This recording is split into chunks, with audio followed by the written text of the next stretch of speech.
Muito boa noite, começa mais uma edição do programa Agrodebate, o programa que debate o agronegócio para você, aqui na tela do canal AgroPlus. Obrigado. A partir de agora, 1 hora de debate sobre o agro, nessa quinta-feira, dia 4 de setembro. Estamos próximos aí da data de 7 de setembro, né, o dia da independência do Brasil. Bom, falando sobre isso, a gente vai falar um pouco sobre a independência do nosso país em relação aos Estados Unidos, porque no final das contas a gente acaba sendo um pouquinho independente deles, mas os Estados Unidos acabou fazendo umas críticas ao Brasil. O que é que aconteceu? Os Estados Unidos atacou o agro brasileiro, fazendo algumas afirmações sobre a competitividade, sobre práticas que seriam ilegais, atacou o nosso etanol. O setor americano acusou o Brasil de impor tarifas que limitam o acesso de etanol dos Estados Unidos aqui no mercado brasileiro. A CNA, né, a Confederação Nacional da Agricultura, ela rebateu essas afirmações. Tem um contraponto sobre cada uma das afirmações feitas por algumas associações que foram quem criticaram, né? Algumas associações do agronegócio norte-americano que criticaram o agronegócio brasileiro. Tem crítica à carne bovina, ao desmatamento, emissões de carbono, algodão. Enfim, a gente vai apontar e ter contrapontos a respeito desses ataques americanos ao nosso agro brasileiro, justamente numa data como essa, né, próxima à nossa data da independência. Também no programa de hoje a gente vai contar com uma entrevista com o senador da República, Jaime Campos, que vai falar conosco sobre como anda a moratória da soja dentro do Senado, de modo geral, no Congresso brasileiro ali, Senado, Câmara dos Deputados, porque esse assunto voltou a ser debatido dentro do Senado. A gente vai entrevistar ele para conversar sobre o que se fala nos bastidores do Congresso, no Senado, na Câmara dos Deputados, o que é que ele sabe a respeito da moratória da soja, que voltou a valer depois de uma decisão judicial que a gente já noticiou por aqui também. Vamos perguntar quais são os planos, né, do Senado, se tem alguma forma de reverter essa situação da moratória da soja. Uma entrevista com o senador Jaime Campos, do União, do estado de Mato Grosso. A gente fala com ele já já. E também no programa de hoje, as importações de fertilizantes, elas cresceram até julho. Cresceram 8,86% até o mês de julho. Mas existe um contraponto nessa informação, já que os produtores rurais, neste momento também, eles não estão comprando, eles estão adiando as suas compras. Então, a gente está tratando de importação de fertilizante, mas ainda não do fertilizante que já está chegando até a lavoura, até a fazenda desses produtores rurais, que uma hora ou outra vai chegar até ele. Mas em que momento? Qual é a estratégia usada? É uma ideia contrária aí, né? Importações sobem, mas as compras o produtor está adiando ainda. Falta a gente descobrir o que é que está acontecendo, vamos entender junto aos nossos analistas, né? Inclusive, eles já chegam aqui comigo. Ela que é especialista em agronegócio, Daiane Kirnev. Daiane, seja muito bem-vinda mais uma vez. Hoje a gente fala contigo também sobre os ataques dos Estados Unidos ao agro brasileiro, né? Parece que tem coisa que não tem pé nem cabeça por aí. Seja bem-vinda. Boa noite, Jossan. Boa noite, Bianco. Boa noite, você, telespectador. Jossan, eu achei que eles estavam falando deles. Aí eu até li de novo. Eu falei, mas será que eu tô lendo certo? Tá falando deles ou tá falando do Brasil? Tá parecendo que eles estão falando deles mesmo, mas trocaram os nomes. Vamos entender já já o que é que está acontecendo. Seu Bianco, boa noite, seja muito bem-vindo. Boa noite, Jossan. Boa noite, doutora Daiane. Boa noite a todos que nos assistem.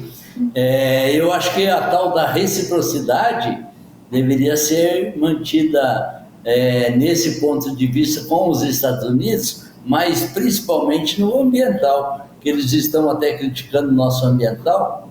Então aí eu acho que sim, nós poderíamos ter essa reciprocidade para ver se eles fazem o que nós fizemos aqui também. O senhor sempre trouxe também por aqui, seu Bianco, ponto de vista do presidente americano Donald Trump, que já saiu do Acordo de Paris, já 2 vezes pelo menos, né? Na outra gestão e nessa gestão de novo. Ou seja, não está querendo contribuir com o meio ambiente e quer criticar o nosso. Vamos chamar a vinheta e a gente vai debater com tempo sobre este assunto. Vamos debater o agronegócio?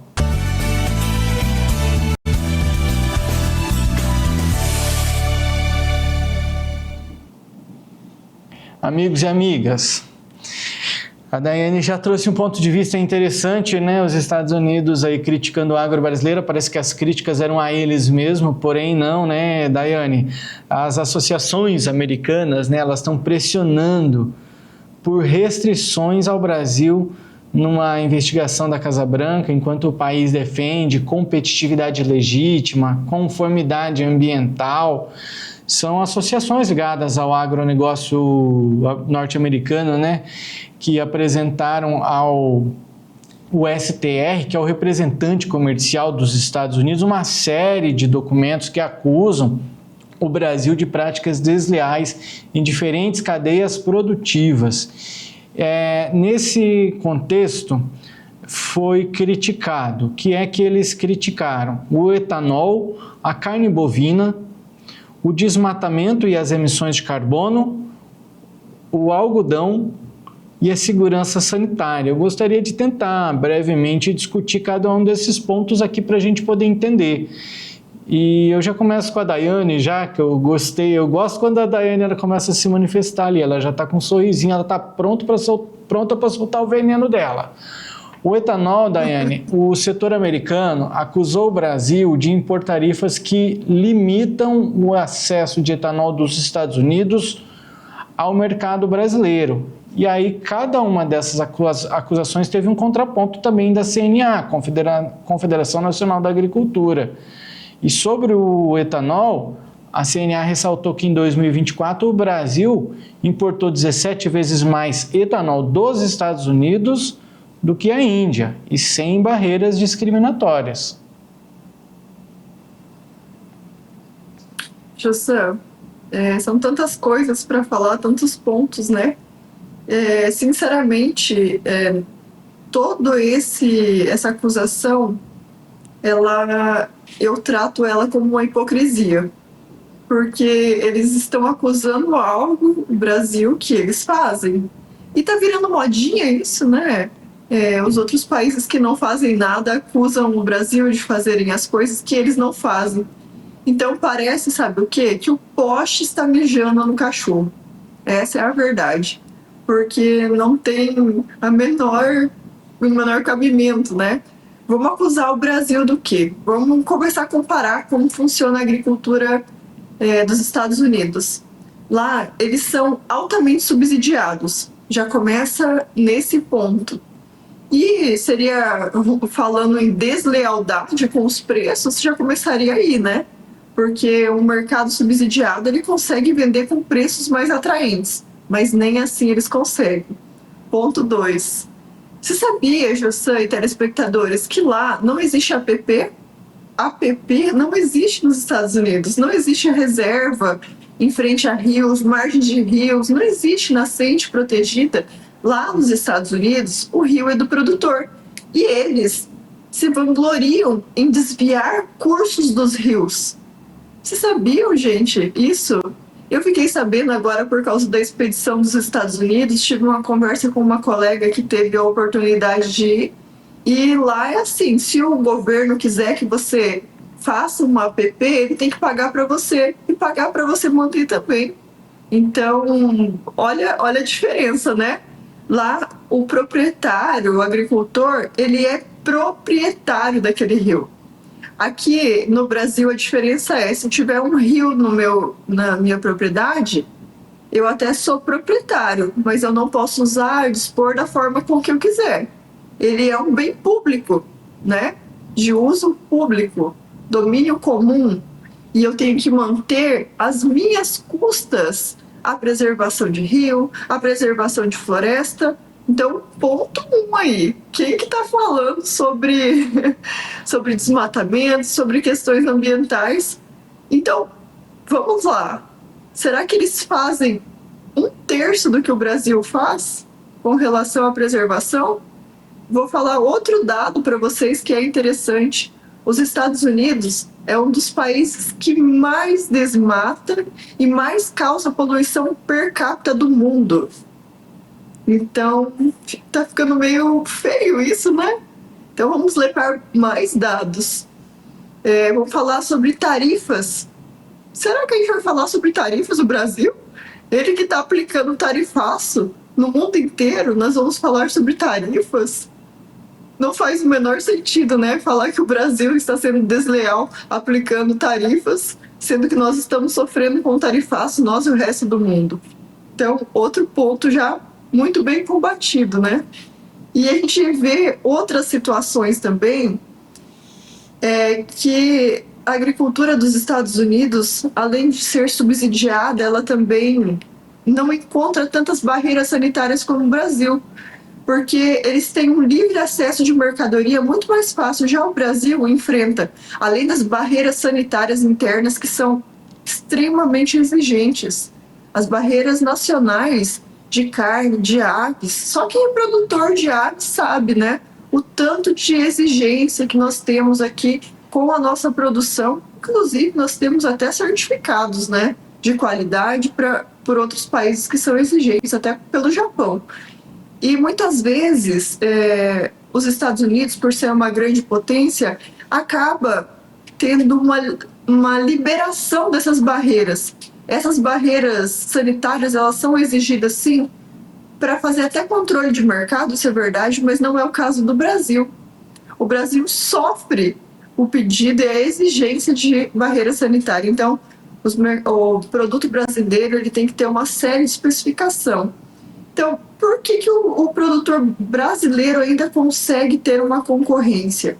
Porque ele investe em tecnologia, muito estudo, é graças a isso. Porque a gente não tem subsídios praticamente do governo, temos juros altos, temos muitas burocracias, leis, então nem se fala, né? Nosso Código Florestal é um dos mais rígidos do mundo, então não dá para comparar. Será que eles conseguiriam cumprir com 1/3 do nosso Código Florestal, se fosse nas condições de hoje? Então eu acho que não tem o menor cabimento eles falarem alguma coisa nesse sentido. A única coisa que eu sei que eles fazem lá é o plantio direto, mas nem é da mesma forma, eles plantam uma vez por ano só, porque eles não têm o mesmo clima, né, nem a mesma possibilidade. Senão também fariam da mesma forma que é feito no Brasil. Seu Bianco. Vou pegar um ganchinho aí, coisa da doutora Daiane aí, que ela falou dos rios norte-americanos, né? Não é que nós tenhamos que ficar aqui, o rio brasileiro ele é só público do Brasil. O mundo inteiro se acha dono desses rios e nós, brasileiros, temos que fazer o quê? Só preservar e cuidar, não se pode deixar nada, não que seja favorável a atacar esses rios ou essas nascentes, mas todo mundo diz que deve se preservar, mas quando for para que ajudem a conservar ou ajudem financeiramente para que isso não tenha problema com essas nascentes, com esses rios, nenhum país ajuda. Tanto é que, como você falou no começo, os próprios Estados Unidos, o Tratado de Paris, eles assinaram documentos dizendo que haveria uma preservação maior e que os gases ou o carbono, né, iria ser diminuído até uma determinada data. Quando eles viram que haveria um custo elevado para as indústrias deles disso, o que eles fizeram? Saíram do Tratado de Paris. E pronto, daí se eles saíram do Tratado de Paris, não se precisa cumprimento nenhuma. Então é muito fácil nós, vamos dizer que nem... imagina o Brasil sair de todos os tratados e daí nós poder desmatar aonde quer que seja, ou mudar nossa lei ambiental para desmate na Amazônia maior, quanto mais nós não iríamos produzir. Isso seria independência financeira de quantas pessoas, quantas cidades. Isso é que talvez nós tenhamos, nós como Brasil, defender os próprios brasileiros. Existem muitas conversas de que quando criamos a lei ambiental, por ser tão rigorosa assim, porque foi financiada por produtores norte-americanos. Eles financiaram essas ONGs, esses lobistas, em cima de nossos congressistas, e foi criada essa lei ambiental tão rigorosa que no mundo inteiro não existe um rigor tão grande quanto a legislação brasileira, principalmente na Amazônia.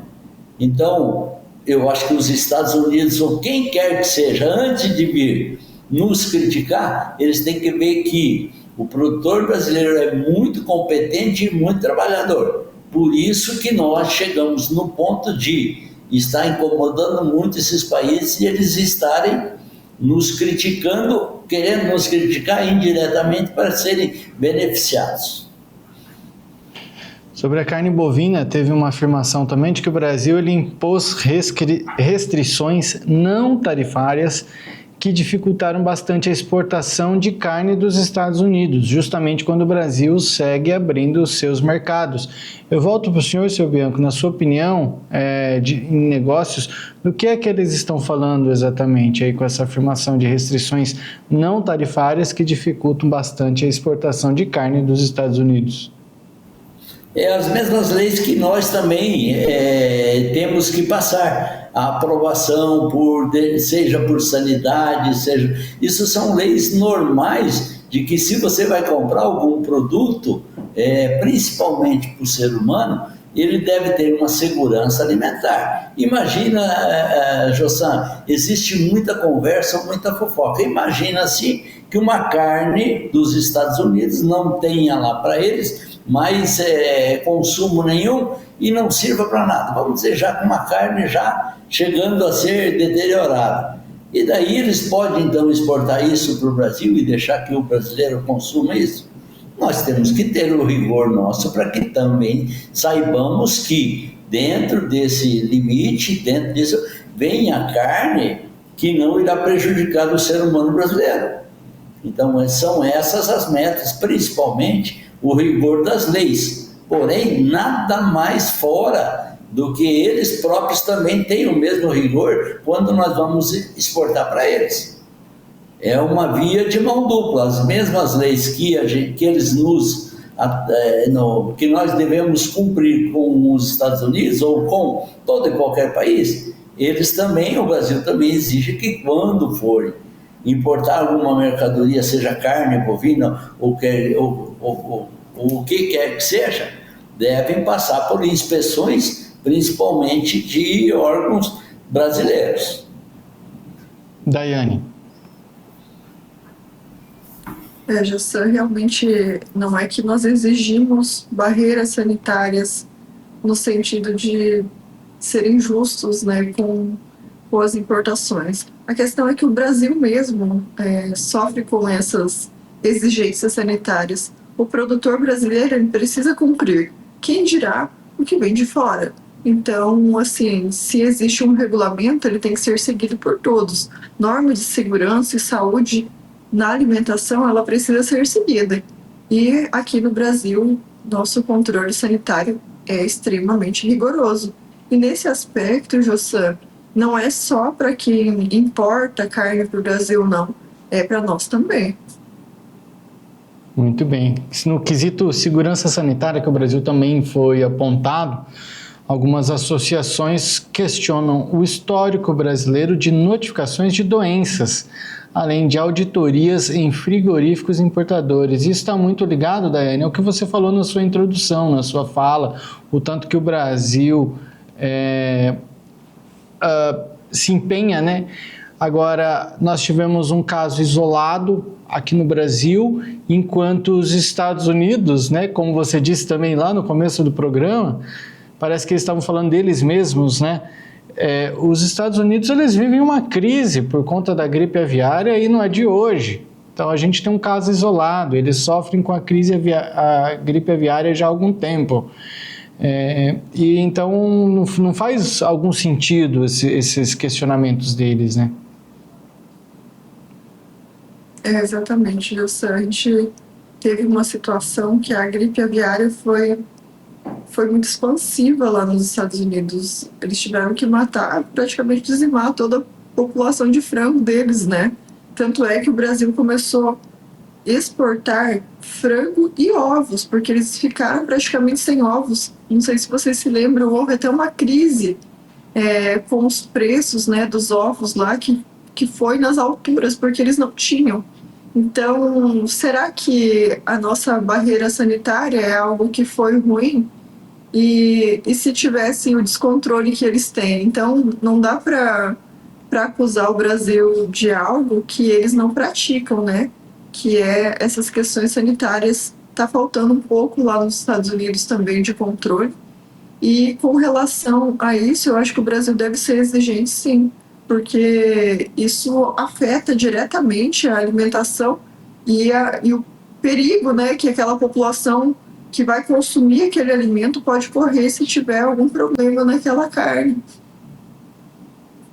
Seu Bianco, se encaminhando para a gente finalizar esse assunto, de que maneira que, assim, esse ataque deles, beleza, se a gente for considerar, tem algum ponto ou outro que talvez faça algum sentido sobre competitividade, mas até que ponto que eles estão certos e até que pontos que o Brasil está certo, na sua opinião? Eu acho que os Estados Unidos, vamos falar antes do tarifaço, né? Eu acho que os Estados Unidos está certo no etanol. O etanol, eles tributam a importação do nosso etanol lá, ou antes do tarifaço, em 2%, e nós tributamos eles em 18%. Então, aí não é justificável. Se deveria ter a própria reciprocidade, ou mesmo a taxa de importação nossa para eles também. Então, nesse ponto, eu acredito que é o único ponto de todos que foi citado aí, que eu acredito que eles até tenham razão e que a gente deve rever essa tributação. Porque se o etanol nosso, porque é que eu acho que o etanol nosso era tributado ao excessivo? Porque eles produziam etanol de milho e nós produzimos só etanol de cana. Hoje o Brasil está produzindo muito etanol de milho, então nós devemos ser tão competitivos quanto eles são. Se nós não formos, nós devemos adequar e ver o porquê que nós não somos tão competitivos. Agora, você taxar muito, você ficar cercando o nosso produto por falta de qualidade, aí não podemos ter, não. Somente no etanol, na sua opinião, mas nenhum outro ponto não faz sentido. Não, só no etanol. Daiane, na sua opinião? Professor, eu vejo assim que no atual cenário, nenhum tipo de taxação seria excesso pelo Brasil, considerando que eles já estão taxando todos os nossos produtos praticamente em 50%. Então, se a gente for ver o cenário de hoje, nenhum desses fatores tem sentido, nenhuma dessas acusações tem relevância e tem sentido para serem aplicados. Inclusive, Jossam, eu estava ali observando na matéria que essas medidas, essa investigação, ela tem um propósito, uma investigação pela Casa Branca, para chegar a uma retaliação. O que é uma retaliação? Novas taxas. Ou seja, nenhuma faz sentido, já estamos sendo taxados em 50%. Talvez isso seja até um meio, uma justificativa para eles tentarem argumentar algo para continuar essas taxações em cima do Brasil, para que a gente perca um pouco da nossa competitividade. Muito bem. E a CNA, como eu disse antes também, ela retrucou, ela destacou que a competitividade do agro brasileiro é baseada em fundamentos legítimos, como recursos naturais, inovação. Afirmou que os produtores brasileiros seguem normas rigorosas de conformidade, garantindo segurança, qualidade, transparência, inclusive para os consumidores norte-americanos. Mencionou que 6% das exportações agrícolas do Brasil se beneficiam de tarifas preferenciais. A maioria dos demais produtos segue a regra da nação mais favorecida, ou seja, recebem tratamento equivalente aos produtos dos Estados Unidos. Como eu disse, do etanol, em 2024 o Brasil importou 17 vezes mais etanol dos Estados Unidos que a Índia, sem barreiras discriminatórias, e ainda a CNA ainda afirma que o Brasil possui uma das legislações ambientais mais rígidas do mundo, mantendo 66% do território com vegetação nativa e metade disso, desses 66%, preservado em propriedades privadas. Então, é motivo, enfim, para a gente não faz sentido, e como a Daiane mencionou também, isso pode ser um motivo para embasar novas tarifas contra o Brasil, contra produtos brasileiros. Seguimos apreensivos e vejamos no que dá, né? Bom, a gente vai fazer um breve intervalo comercial. Agora a gente já se despede da Daiane, né, Daiane? A gente se vê amanhã. Sim, você tem um compromisso hoje, então vou deixar com vocês e até amanhã a todos. Uma boa noite, um beijo para a Lavínia, um beijo para o Pietro e um beijo para vocês telespectadores. Valeu, Daiane. Até amanhã. A gente continua por aqui, viu, telespectador? Vamos fazer um breve intervalo comercial? No próximo bloco, você vai acompanhar uma entrevista com o senador da República, Jaime Campos, do União de Mato Grosso. Isso porque o Senado volta a discutir a moratória da soja em plenário. Isso para que busque alternativas. Vamos tentar tirar do senador aí o que está rolando nos bastidores, quais são os planos, o que deve ser feito daqui para frente, na esperança de trazer um pouco mais de esperança também para o produtor rural brasileiro.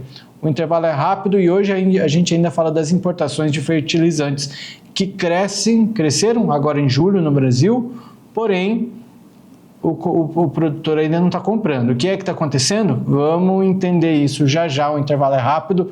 Voltamos já com Jaime Campos.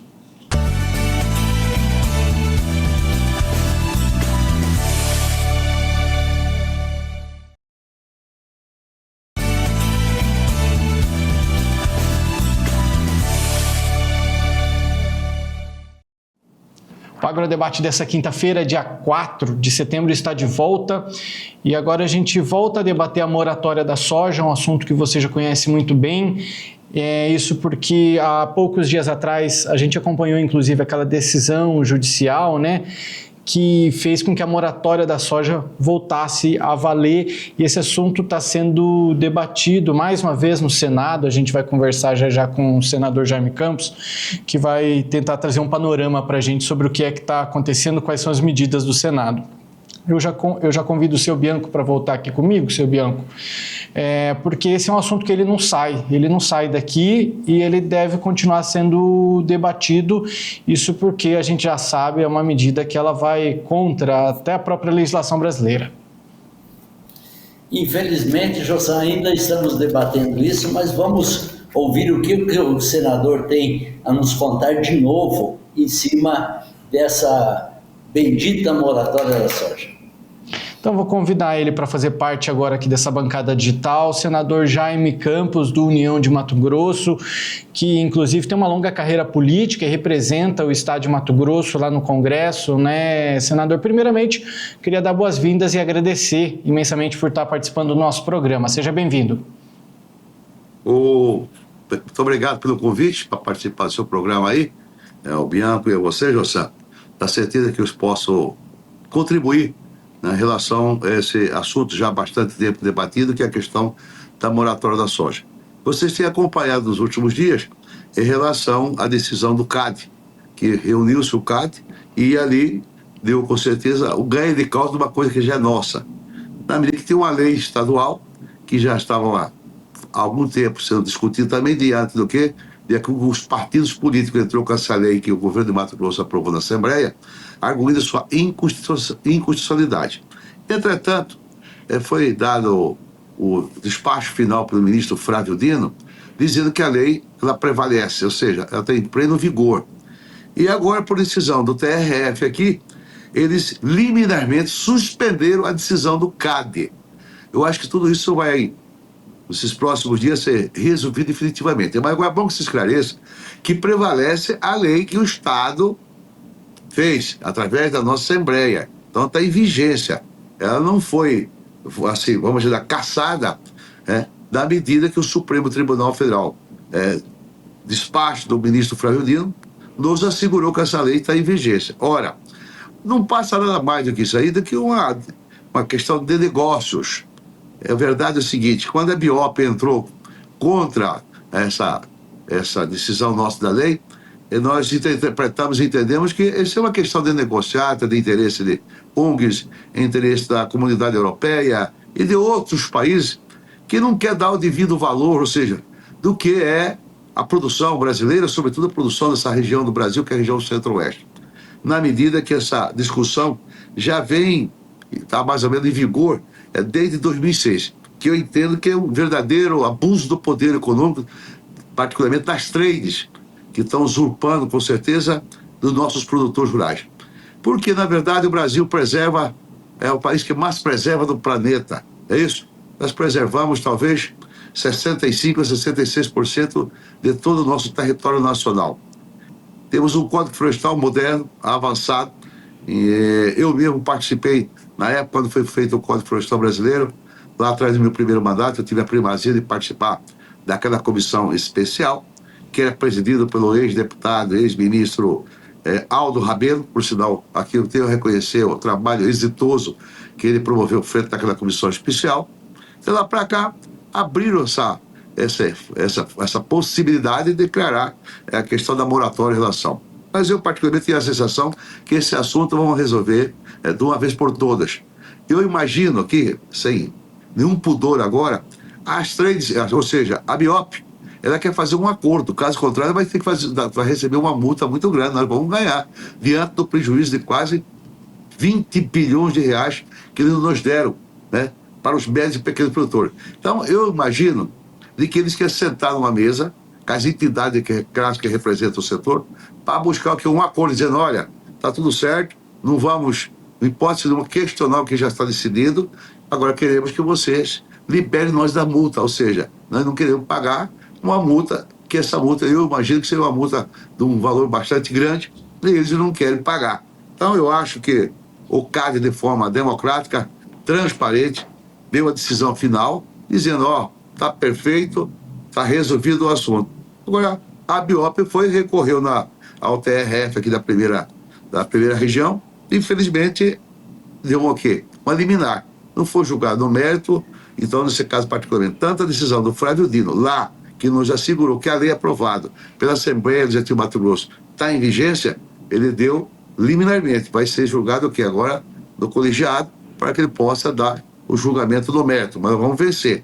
Como aqui do CAD está vencido, não tem nem que recorrer. Tanto é que o CAD nem não respondeu para ele quando eles recorreram administrativamente aqui, o CAD mandou arquivar de ex officio. Então, eu acho que causou, com certeza, essa intranquilidade para o nosso setor, mas eu tenho a absoluta consciência e, sobretudo, a tranquilidade de que nós vamos vencer. Não vai nos impedir coisíssima alguma. É bom que se esclareça, o que está prevalecendo é a decisão do ministro Flávio Dino em relação da lei aprovada pela Assembleia. Então, esse julgamento desse juiz da primeira instância, da TRF, para mim não vai prevalecer. Muito boa a sua fala, senador. E daí esse assunto ele voltou a debate dentro do Senado. Aí vocês debatendo mais uma vez sobre isso. A gente sabe da bancada ruralista em defesa do produtor rural, mas eu gostaria de saber, o senhor já falou, que vamos resolver de uma vez por todas, mas qual que é o plano, por enquanto, do Senado? Existe um plano, de alguma maneira, interferir para que possa ajudar, de alguma maneira, o produtor? Bem, o Senado pode muita coisa. No que fiquei muito feliz, há poucos dias atrás, eu fiz um pronunciamento aqui no plenário da Casa, relatando tudo aquilo que está acontecendo. Não sei se vocês tiveram oportunidade de acompanhar essa minha fala no plenário da Casa, lá na tribuna. O que eu fiquei muito feliz é de que o presidente da Casa, o senador Davi Alcolumbre, diante da minha fala, expondo este momento, que nós estamos vivenciando, dando prejuízo enorme para a nossa produção, não só do Centro-Oeste, como todo o Brasil, ele se manifestou assim: o Senado Federal está à disposição. Inclusive, ele colocou a Advocacia Geral do Senado à disposição para que naturalmente podemos buscar os nossos recursos jurídicos. Imagina que não precisa, que já temos através da ProSoja e de outros segmentos interessados, já temos, né, advogados contratados. Todavia, é um bom sinal. É um bom sinal que nós vamos ter apoio aqui do Congresso Nacional. Eu imagino que essas trades, que são todas as trades representadas pela BIOP, eles querem tirar proveito econômico, ou seja, querem fazer cortesia com o chapéu dos outros em relação à comunidade europeia e aqueles outros países que eventualmente colocam essa restrição. Na minha visão, o apoio do presidente do Senado e naturalmente nossos colegas senadores aqui, todos são solidários. Eu acho que é um grande avanço, sobretudo na CT, que estão apoiando um apoio, ou seja, um apoio numa coisa que é séria, que é uma coisa honesta, transparente, que nós estamos aqui propondo, de que é acabar com essa decisão que houve até então, através de uma entidade de classe que é a BIOP, que é a questão da laboratório da soja. De maneira, eu fiquei muito feliz, agradecido pessoalmente, dizendo que era um assunto extremamente importante para o Mato Grosso. Já levei esse assunto também para a nossa Comissão da Agricultura, da Reforma Agrária, que é também uma comissão tão importante para defender os interesses também, seja do pequeno, do médio, produtor rural, e todo mundo está engajado com a mesma visão de que nós não podemos aceitar uma decisão como essa, visando apenas interesses econômicos. Não passa mais do que interesse econômico. Eu deixo muito bem claro para você, porque nós somos competitivos. Você veja bem, nós plantamos aqui no longo da BR-63, e vamos deixar para o Tapuraco também, está quase a margem da BR-63, exportamos lá para a China, exportamos para outros países aqui, enfim, e somos competitivos. Você imagina a dificuldade que nós temos ainda na questão de logística. Nós temos apenas quase só o transporte rodoviário, a possibilidade nós temos o transporte ferroviário, e se Deus quiser um tempo também está o transporte aquaviário. Quanto nós seremos competitivos? Então eles não querem que nós competimos com eles. Começa todos os dias a botar restrição. Tanto é verdade que agora o governo americano, a turma fala que é problema político. Não é político, não é econômico. Aplicou um tarifaço, né, em relação a vários produtos nossos, inclusive alguns que oriundos, com certeza, do agronegócio, né? 50%. Isso é um absurdo. Por quê? Nós somos competitivos, mas graças a Deus estamos resolvendo, buscando para os mercados, como é o caso agora do México, do Japão, algumas ilhas, naturalmente, aqui também estão já fornecendo nossa carne. O próprio Japão também vai comprar da gente. Então, não passa só de interesse de negócio, porque nós somos competitivos. Eu fico sempre assim, fazendo uma reflexão, dizendo, você imagina, né?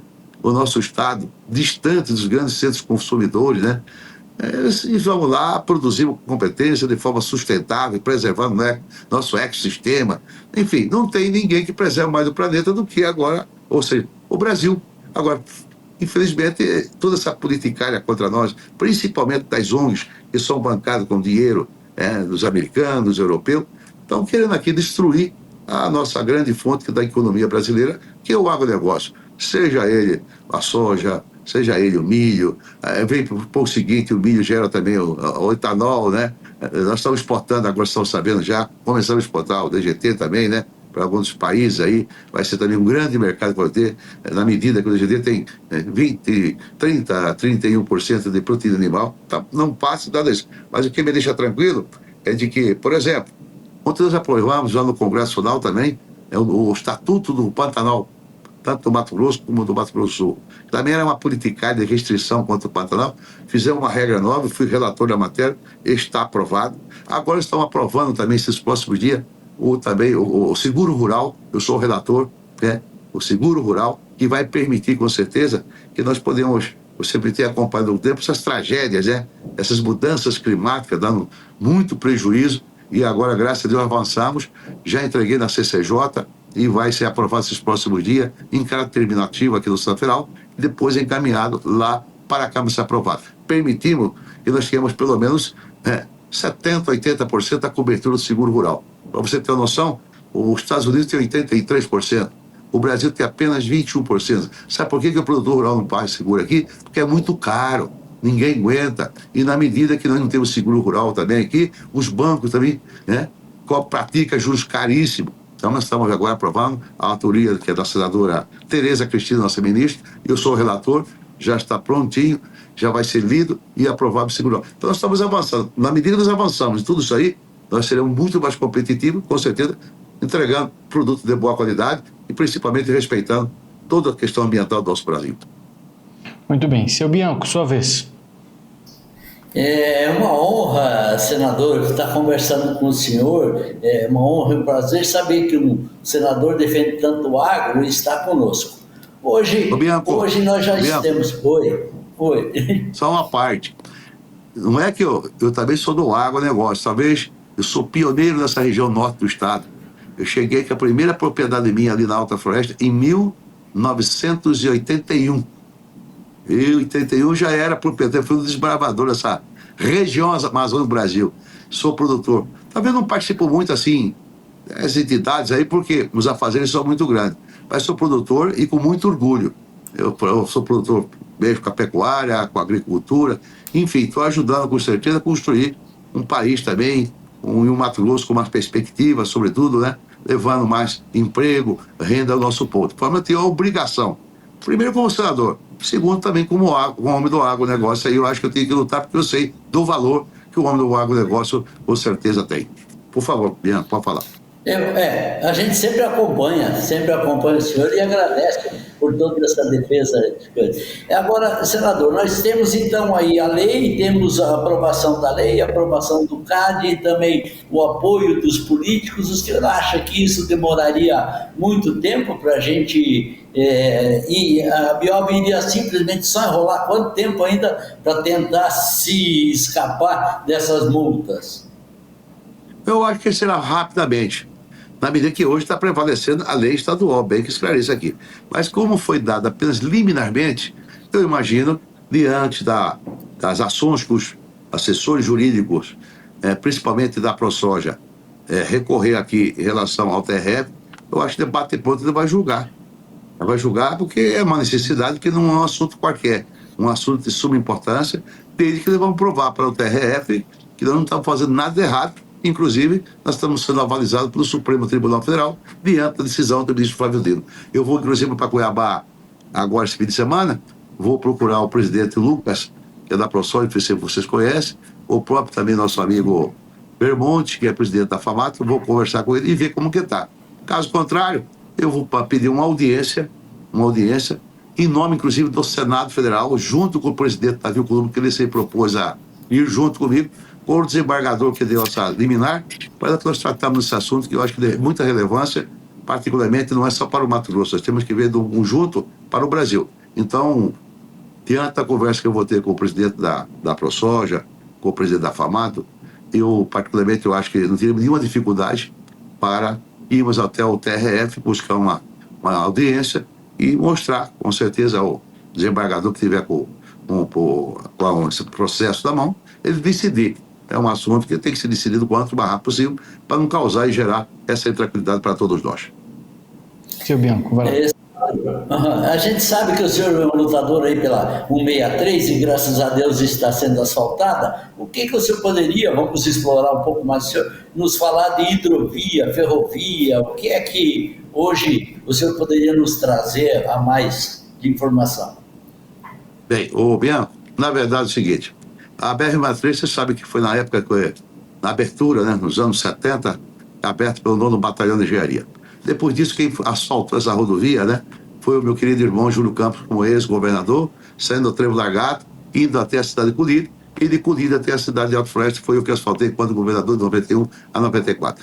Feito isso aí, agora nós temos que discutir, que eu sempre tenho batido na tecla, desde o meu primeiro mandato, nós temos um potencial espetacular, um potencial gigantesco a questão dos nossos rios, que são todos navegáveis, que é o Juruena, você sabe disso, que é o Telespires, Tapajós, que é também o Rio Araguaia, né, Tocantins, que é o Rio Paraguai, todos são navegáveis.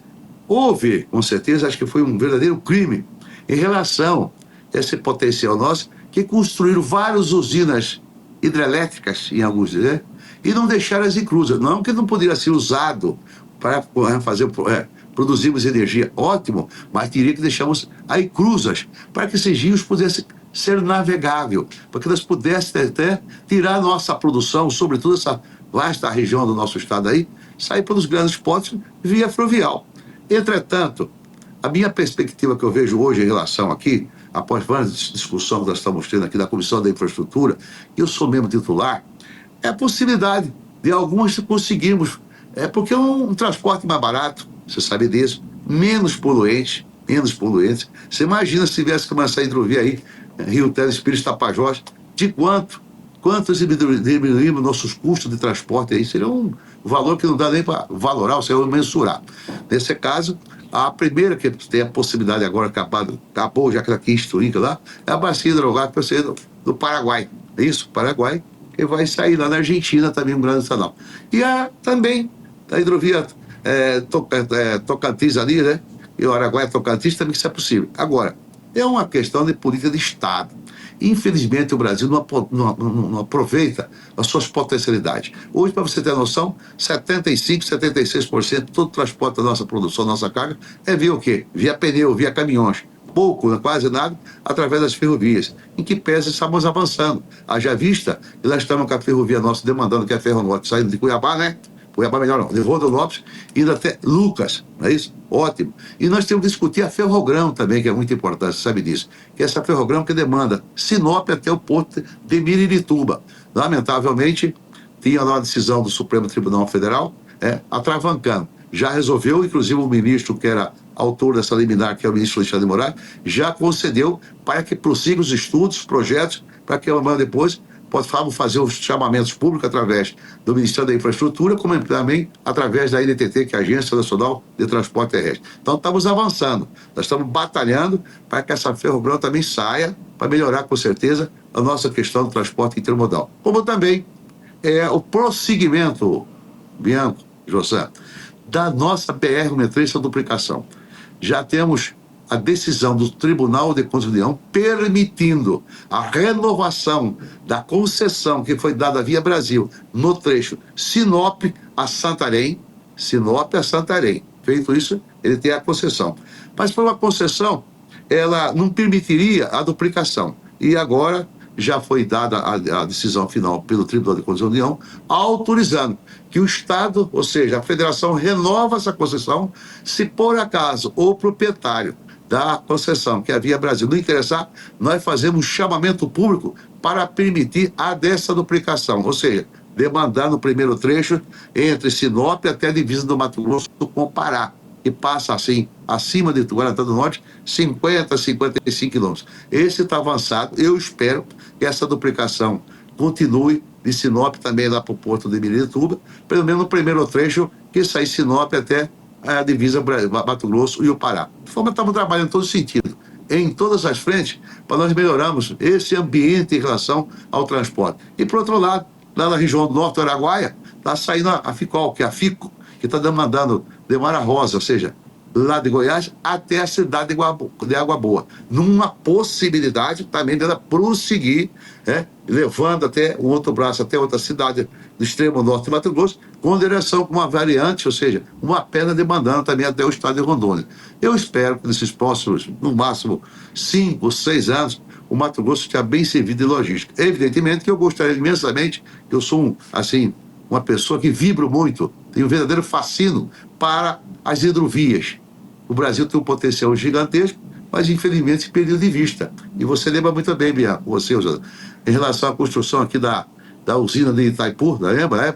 Não fizeram lá em Cruz, passaram vários anos, quando foi construir, gastaram 20 vezes mais aquilo que poderia, com certeza, gastar 10 bilhões, gastaram 200 bilhões de reais. Mas, de qualquer forma, valeu e está certamente prestando um bom serviço ao nosso Estado. Essa é a minha opinião em relação a esse trabalho que está sendo realizado na duplicação da pista da BR-163, e agora já saiu, inclusive, a ordem de serviço, já lançamos a obra, demandando Trevo Largado até Rosário Oeste. Os demais trechos, daí para frente, estão todos já contratados até a cidade de Sinop.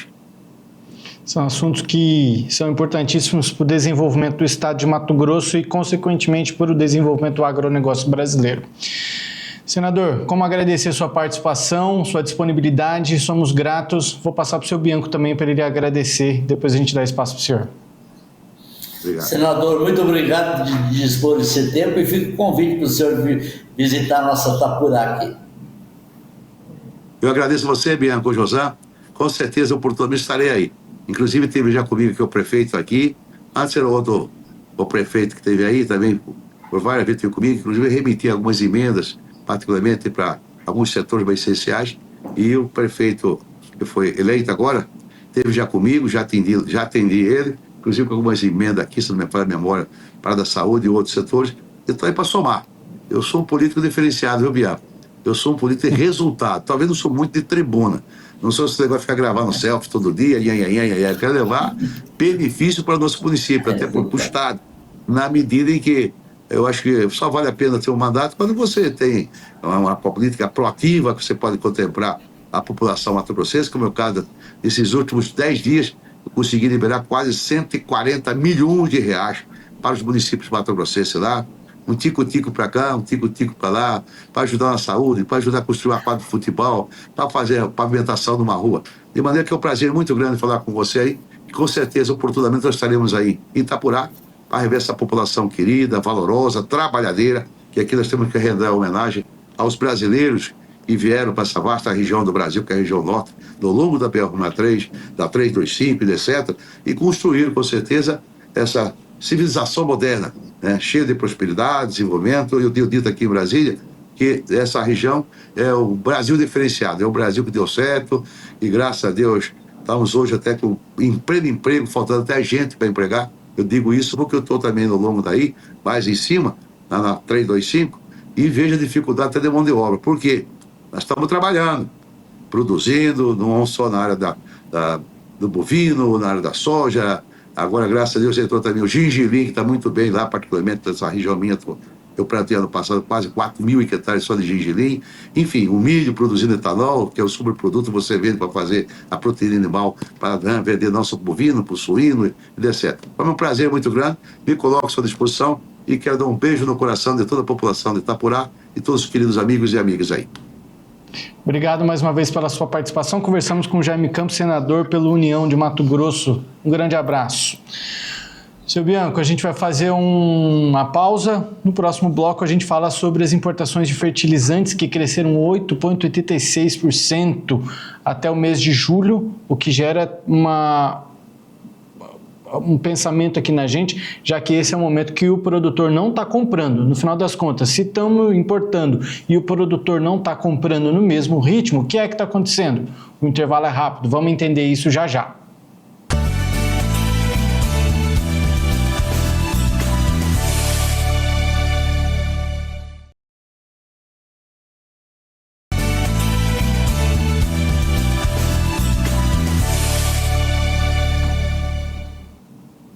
Agrodebate dessa quinta-feira está de volta. Nesse último bloco, meus amigos, a gente vai falar sobre números de importações de fertilizantes que cresceram 8,86% no mês de julho, até o mês de julho, né? A Companhia Nacional do Abastecimento, a Conab, ela informou, né, por meio do seu boletim logístico no mês de agosto, que essas importações brasileiras de fertilizantes somaram 24 milhões de toneladas entre janeiro e julho desse ano, o que representa esse aumento de 8,86% em relação ao mesmo período do ano anterior. Só que, segundo fontes do mercado, o que é que está acontecendo? Aumentaram as importações. A gente está falando de empresas, essas responsáveis por distribuir os fertilizantes no Brasil que fizeram a compra, mas a gente não está falando de uma compra direta do produtor rural com esses fornecedores fora do país. A gente está falando de um produto que ele é trazido de fora para dentro do país, mas não ainda dentro da propriedade do produtor rural. Esse produto ele vai ficar ou nos portos, ou em armazéns aí das próprias distribuidoras, enfim. Segundo fontes do mercado, tem um ambiente aí de incertezas que está aliado ao encarecimento dos fertilizantes, que está influenciando a tomada de decisão de compras dos produtores rurais. Então o produtor ele não está comprando nesse mesmo ritmo, mas se ele não está comprando nesse mesmo ritmo, se está sendo comprado, se teve um aumento nas importações, mas o produtor não está comprando nesse mesmo ritmo, o que é que a gente pensa? Vai haver um problema, um desequilíbrio aí na balança comercial? Vamos tentar entender junto ao seu Bianco, que volta comigo aqui, seu Bianco. porque esse é um assunto que deixa a gente um pouco intrigado e que pode estar relacionado a outras questões, né? Jossan, os importadores desses fertilizantes, os importadores brasileiros, eles estão simplesmente se precavendo. Você imagina você como produtor rural que você vai plantar, não a soja agora do período, porque essa da soja a adubação já está no campo, mas o milho ou o produto do ano que vem, você vai plantar e daí você costuma comprar daquele seu fornecedor. E aí agora você chega lá e fala, eu queria comprar o adubo para mim plantar o meu milho ou para mim plantar a safrinha de inverno, que a gente chama ou a safrinha. E aí o produtor fala, olha, não consegui importar.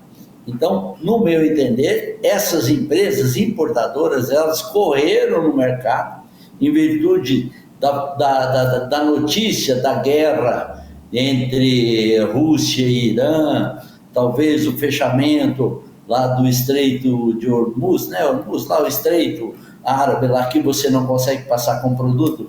Você imagina o Brasil inteiro sem conseguir ter fertilizantes para a sua safra. Olha o tamanho do problema.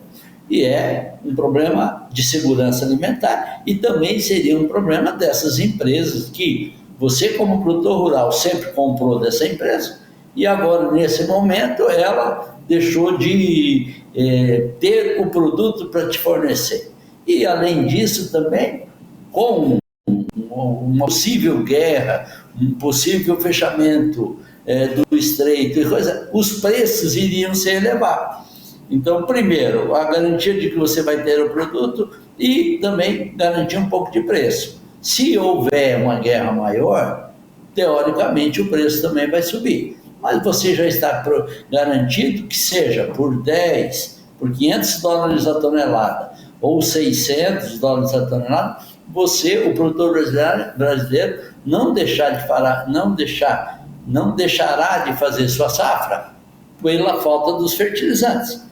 Então isso é muito uma garantia, uma jogada comercial, principalmente dos importadores brasileiros, que isso são pessoas de um comércio muito adiantado e com visão de futuro, né? Muito bem explicado, inclusive. A gente preparou um gráfico que mostra aí os números das compras, das importações e as compras por parte dos produtores. Então, em amarelo, a gente tem os números das importações de fertilizantes e em azul, as compras dos produtores. Então, a gente vê aí um certo desequilíbrio, mas isso não passa, seu Bianco, então, portanto, de uma jogada comercial. Às vezes o termo jogada, ele tem uma conotação, acho que ruim, né? Mas uma jogada assertiva, no caso, dos importadores brasileiros para garantir, então, portanto, que não tenhamos perca de safra. E outra, isso representa também um investimento que eles estão fazendo nesse momento, porque não há uma garantia de retorno, mas eles estão numa expectativa de retorno. Você veja bem o gráfico aí, janeiro, fevereiro e março, a quantia importada, ela sobe na mesma proporção da garantia de venda. Depois, existe o quê? Abril, maio, junho e julho, existe menos compra, ou proporcionalmente menos compra, porém, o que é que nós temos nesse gráfico em amarelo? Que esses produtos estão em estoque. Que bom, então em estoque temos a garantia para que a gente possa plantar nossa safra no ano que vem. O que é que a gente comenta muito, Jossan? Isso é visão de comércio, é pessoas com visão que querem a garantia de se cumprir com o seu consumidor. Isso a gente pode ver muito, talvez nós como consumidores não vemos muito no supermercado, mas se você for como pequeno produtor, querer vender algum produto perecível, aí, vamos dizer, você planta uma hortinha e você quer vender no supermercado de sua cidade. Dificilmente o supermercado compra. Por quê? Ele quer ter a certeza que ele vai ter todo o mês todo dia ele vai ter esse produto. E se ele comprar só de você, ele compra agora na tua safra, depois ele vai passar quase um ano sem esse produto. Então, mais ou menos é nessa linha, que daí o supermercado, às vezes o pequeno produtor se questiona, por que o supermercado da minha cidade não compra meus pequenos produtos? Em virtude disso, que não tem uma sequência de entrega de produto durante todo o ano. E aí tem especulações ainda, né, informações de que a Índia vai anunciar uma licitação para importação de ureia e pode afetar a oferta global de nutrientes, então isso tudo tem a ver, né? Tem mais a notícia dos Estados Unidos, né, que os Estados Unidos falam que quem mantiver comércio com Rússia, com aqueles outros países, ele vai taxar muito. Então isso tudo preocupa, que o que vai haver? Ou então o brasileiro não poderá comprar produtos da Rússia, ou se comprar haverá taxações muito altas. Então isso fez com que os importadores brasileiros, ou essas trade, ou quem compra esses fertilizantes, se adiantassem, corressem, comprassem. Agora teria que saber se nessas compras, nesse equivalente de estoque, nós temos a quantidade suficiente de fertilizantes para a gente passar a safra. Muito bem, seu Bianco. Obrigado pela sua participação, pelas suas explicações. O programa de hoje vai terminando nessa quinta-feira. Eu vou desejando uma boa pescaria por aí, né? A gente volta a se ver... Quando que a gente se vê? Na terça, quarta-feira? Terça-feira estarei de volta. Até terça-feira eu vou dar uma boa pescada. Analisa bem os campos por onde o senhor passar para trazer informação sobre o agronegócio para a gente na semana que vem. Obrigado, bom final de semana, boa pescaria. Muito obrigado pela companhia, obrigado a todos que nos assistiram, então, e até a semana que vem. Valeu, um abraço. O Agrodebate de hoje termina por aqui. Obrigado pela sua companhia, um grande abraço. Amanhã, sexta-feira, tem mais programa. Eu e Daiane Kirnev estamos confirmados para amanhã. Boa noite para você e até amanhã.